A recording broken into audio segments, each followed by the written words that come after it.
سیدنا سہل بن سعد الساعدی رضی اللہ عنہ کہتے ہیں کہ نبی اکرم صلی اللہ علیہ وسلم کے پاس ایک شخص نے آ کر عرض کیا،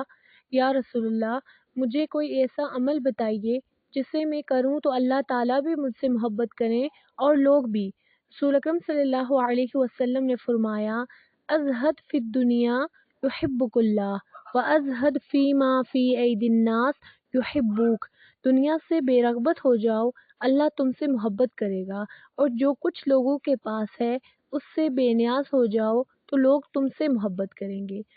اس کا مطلب یہ ہے کہ زہد دنیا اور اس کے علائق سے کنارہ کشی کا نام نہیں، بلکہ زہد کا مطلب یہ ہے کہ رزق حلال پر قناعت کرنا اور کمائی کے ناجائز ذرائع اختیار کرنے سے بچنا۔ اس کا مطلب ہرگز یہ نہیں کہ کمائی کے جائز طریقوں سے بھی اجتناب کیا جائے، کیونکہ اسلام میں ترک دنیا کی اجازت ہے، نہ مال و دولت کے حصول کی کوشش۔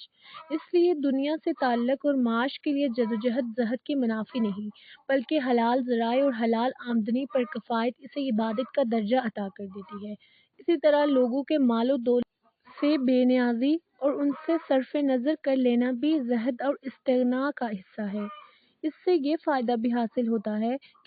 کہ انسان لوگوں کی نظروں میں محبوب اور معزز ہو جاتا ہے، کیونکہ اللہ تعالیٰ کے برعکس لوگوں کے سامنے ہاتھ پھیلانے سے انسان ذلیل ہوتا ہے اور لوگ اسے پسند نہیں کرتے، جبکہ اللہ کا معاملہ ایسا ہے کہ اس سے جتنا مانگو وہ اتنا ہی خوش ہوتا ہے، بلکہ نہ مانگنے پر وہ ناراض ہوتا ہے۔